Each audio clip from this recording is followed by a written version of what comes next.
Speaker, sir, my question is addressed to the Honourable Prime Minister, whether he will, for the benefit of the House, obtain from the Commissioner of Police information as to the persons prosecuted and convicted, if any, with regard to drug seizures of street value greater than 1 billion rupees since year 2017 to date, including the seizure of A, heroin in 6 cylinders of 1.8 billion rupees street value in March 2017, B, 100 kilos of heroin on a speedboat of 1.5 billion rupees street value in October 2018, C, 95 kilos of cocaine in a tractopelle of 1.4 billion rupees street value in July 2019, and D, 243 kilos of heroin and 26 kilos of hashish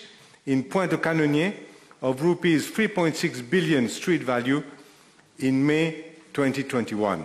Let me first refer the Honourable Leader of the Opposition to my comprehensive reply to PQ B624 at our sitting of 17th of May 2022 in regard to arrests and seizures of drugs carried out since January 2015 to 12th of May of this year. And I gave a list thereof and indicated the number of financial audit trails carried out in each case and the outcome thereof. Mr. Speaker, sir, it is pertinent to remind the House that for the period 2017 to May 2022, 17,556 drug cases have been detected and 15,571 persons arrested. The street value of the drugs seized is estimated around 13.7 billion rupees. That proves, Mr. Speaker, there are cases where, as I have mentioned, where we have been, not we, the police has been able to arrest people. In one case I mentioned, 2 persons have already been convicted. The others, the inquiry is ongoing because police must be able to gather maximum evidence and evidence that is likely to convince a court of law to be able to convict those people. Now, it does happen, yes, it does happen, and in some cases, the police has not been able to get even a suspect. The case I mentioned is the 95 kilos of cocaine in a tractopelle.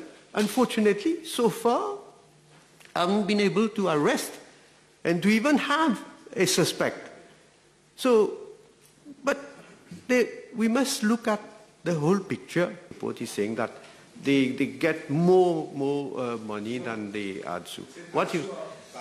No, yes, that they say. But they say also, the Lam Shang Leen report says that a budget is allocated to the narcotics division of customs and a budget to ADSU.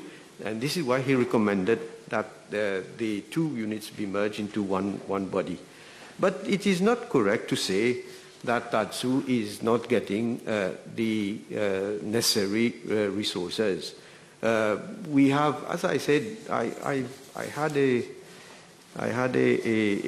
details of how much resources was being allocated to ADSU. And again, I say, if we compare, I'm sure you will say, forget about the past. If we'll compare the past, what is the budget that was allocated to ADSU compared to, well, rupees were left. Look at the resources. We are giving, we are putting, we are not only talking, Mr. Speaker, sir. We also act, and I will provide the information later on, how much more resources has been allocated to ADSU. we have, since 2018, 78 million rupees worth of equipment only. But in terms of personnel, well, peanuts, but even the peanut you were not giving. Huh? So if you describe it as peanut, well, people will see.